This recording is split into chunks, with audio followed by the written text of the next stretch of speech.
guys on how to use the MT4/MT5 trading app. So now, here we go. Come on.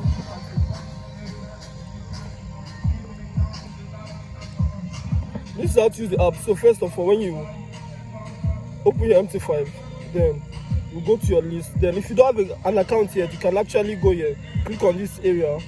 Then when you click on plus, then you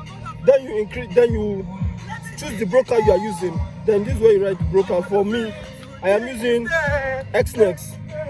So it's XNEX broker I'm using. So my details are already logged in. But if you don't have the details, you can use XNEX. I'll drop my link in the behind the scene.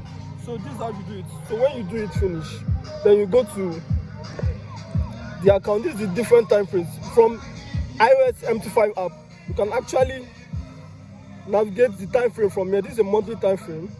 This is a weekly time frame. You can notice all these stops and trades I've been taking so far.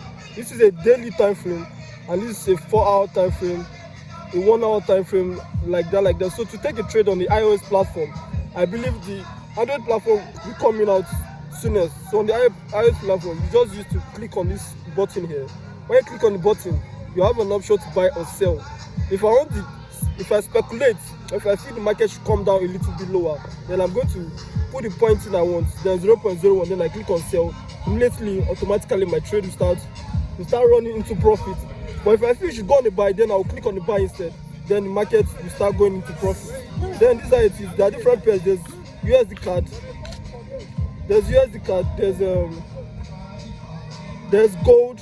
You can see the gold time frame. So far, gold has been going up. So what I prefer to look is the GBP/USD, which is coming. GBP/USD, I think this chart is not updated. This chart is not updated because GBP/USD have gone up since then.